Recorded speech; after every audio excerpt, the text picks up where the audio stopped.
गुरु गोविंद सिंह जी महाराज की जयंती प्रकाश पर्व के पावन अवसर पर उत्तर प्रदेश रजा पुस्तकालय एवं संग्रहालय रामपुर में गुरबानी की मधुर स्वर धारा और प्रेरणादायी विचारों से युक्त संगोष्ठी का आयोजन भव्य एवं आध्यात्मिक वातावरण में संपन्न हुआ।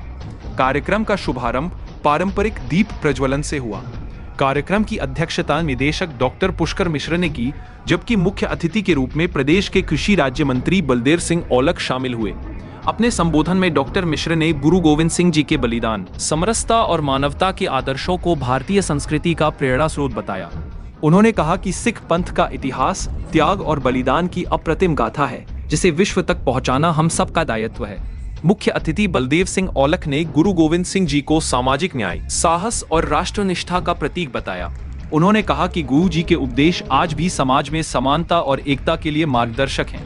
इस अवसर पर गुरुद्वारा प्रबंधक मंडलों के पदाधिकारी और विद्वान उपस्थित रहे। वक्ताओं ने गुरु तेग बहादुर जी की 350वीं शहीदी शताब्दी का भी उल्लेख करते हुए गुरु गोविंद सिंह जी को करुणा, न्याय और सेवा का जीवंत प्रतीक बताया। कार्यक्रम में गुरबानी के मधुर स्वर और आत्मिक वातावरण ने उपस्थित जन को भाव विभोर कर दिया। संगोष्ठी ने यह संदेश दिया कि गुरु गोविंद सिंह जी का जीवन आज भी मानवता के लिए प्रेरणा और प्रकाश का अखंड स्रोत है। बोलने के लिए कहा गया है। गुरु गोविंद सिंह जी को प्रकाश या जन्म क्यों लेना पड़ा? उस समय कुछ ऐसा माहौल था कि गुरु गोविंद सिंह जी ने अपनी ही बायोग्राफी में लिखा है कि सप्त श्रृंग सोबत है जहां, मतलब जहां आज का हेमकुंड साहब है, वहां कभी गुरु गोविंद सिंह जी नहीं गए, लेकिन वहां उन्होंने तब किया पिछले जन्म में, और वहां उन्हें परम पिता परमात्मा ने कहा कि आपको जन्म लेना पड़ेगा।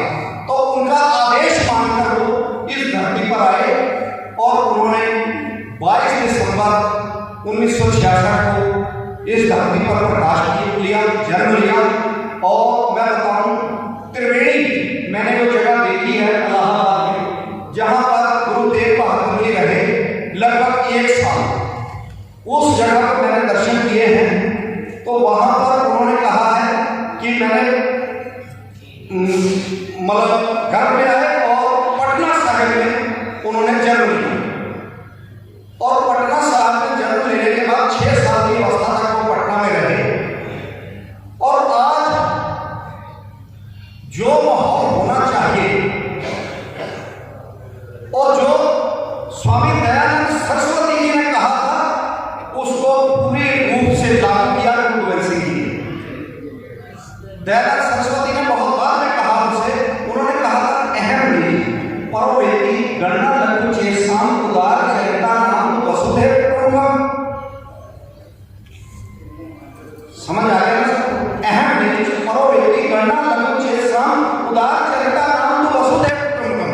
उन्होंने पूरे परिवार, पूरे देश को, समाज को अपना परिवार मानने के लिए कहा, और यही गुरु गोविंद सिंह जी का आदर्श था। उन्होंने कहा ना कोई ऊंच है ना नीच है। और जो गुरु नानक देव जी ने कहा था कि मानस की जात सब एके पहचान लो, और वही गुरु गोविंद सिंह जी ने अमृतपान करा करके लागू किया 1699 की वैसाखी के दिन।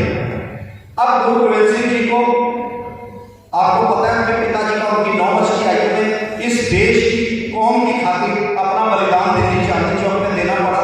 उनके साथ जो हमारे भाई चरणजीत सिंह जी बैठे हैं, इनके पूर्वज भाई भक्तिदास जी, भाई सतीदास जी, भाई दयाला जी, उनको भी वहां कुर्बानी देनी पड़ी। लेकिन आगे फिर उनके पुत्र थे भाई लक्ष्मीदास, जो 6वीं और 7वीं पातशाही के दीवान रहे। यहाँ ये बात जिक्र योग है कि करियाला की धरती के ऊपर ये परिवार था, वो पश्चिमी पंजाब, मौजूदा पाकिस्तान के जिला झंझन और पेट करियाला से संबंध रखता था। ये परिवार करियाला की धरती पर दीवानों के खानदान के नाम से मशहूर था। 6वीं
की सत्ता सनातन के हाथ में है।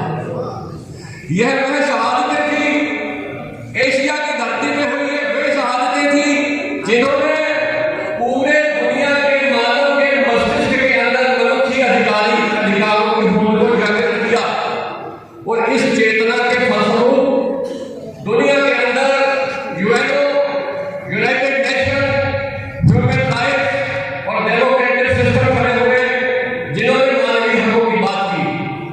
सो खैर, मैं थोड़ा सा लेकर धर्मगुरु गोविंद सिंह महाराज जी के इतिहास का करना चाहूंगा। किसी अदीब ने चंद खूबसूरत लाइनें लिखी हैं। वो लिखता है, हर चंद मेरे हाथ में पुरजोर कलम है, सतगुर के लिखूं वस्फ कहां ताबे रकम है, एक आंख से क्या बुलबुला कुल लहर को देखे, साहिल को मजहर को या लहर को देखे। धर्मगुरु गोविंद सिंह महाराज जी का जन्म 22 दिसंबर 1666 को हुआ था।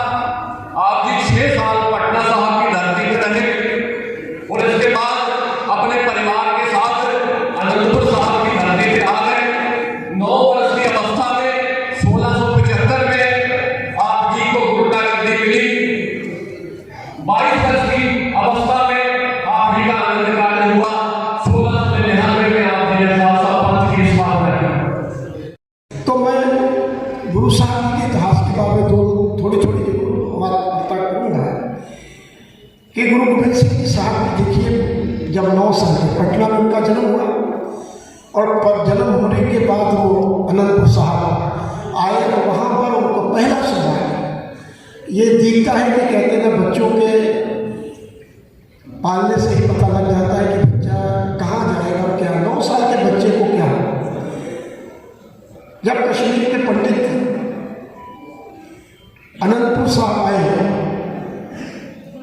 और उन्होंने गुरु तेग बहादुर जी से आग्रह किया कि हमारा धर्म खत्म हो गया,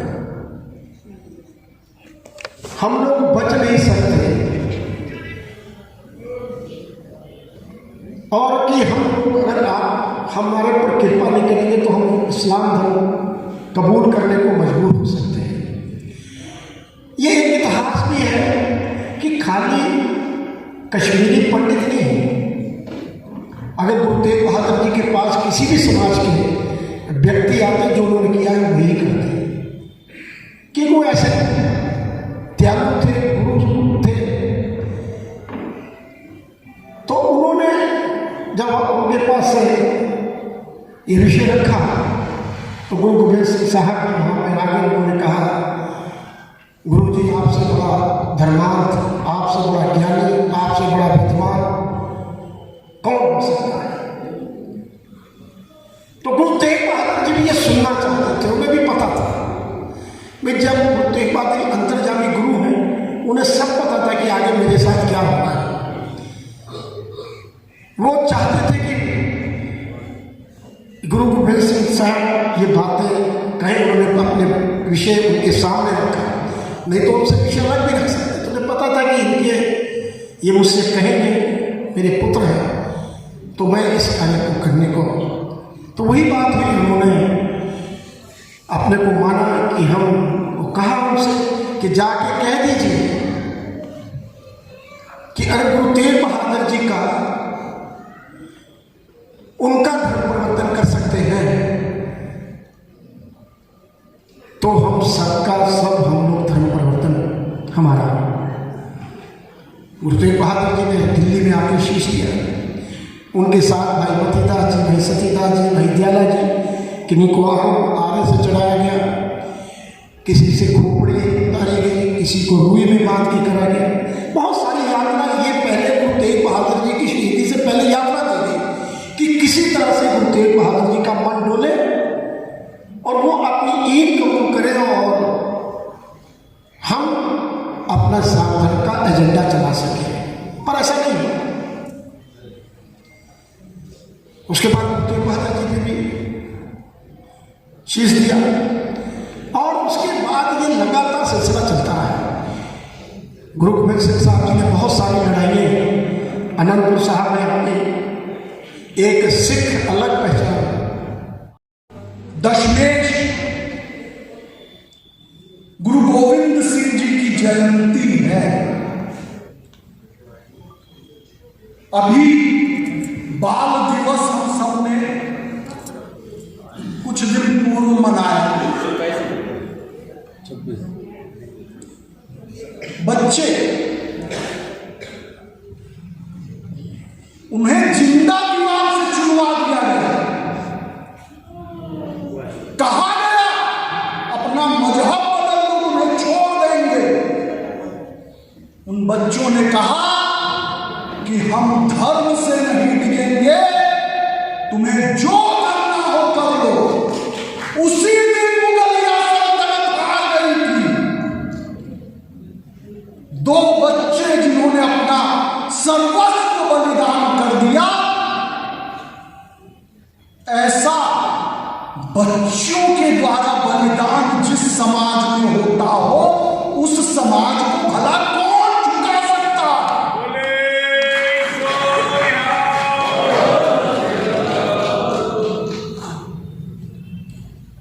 आज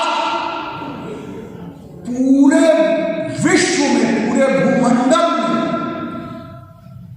भारत का डंका बज रहा है।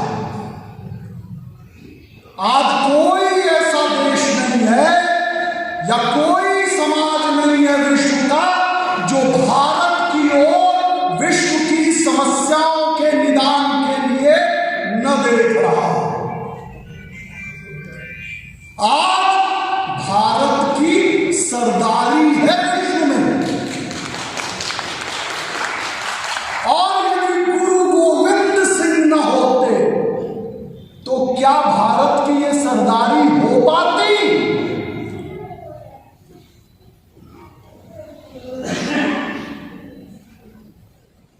गुरु गोविंद सिंह, जिन्होंने वो बलिदान का भाव पैदा किया, खालसा पंथ की स्थापना की, महाराष्ट्र में गुरु रामदास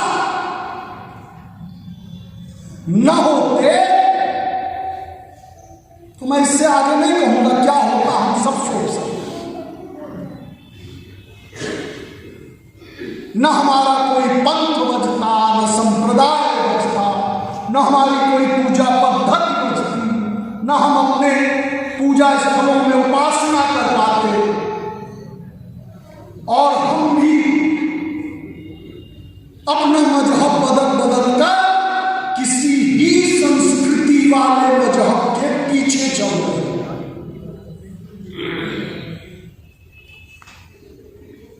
इसे न हम बताएं अपनी अगली पीढ़ियों को तो हम लीक से हटकर हैं। इसे बताना हर भारतीय का दायित्व है, धर्म है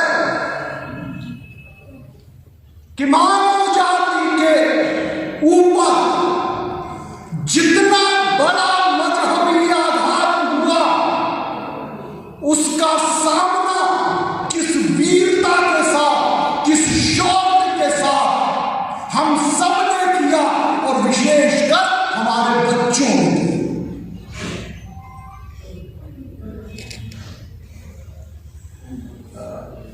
मेरा अध्यक्षीय उद्बोधन है और समय की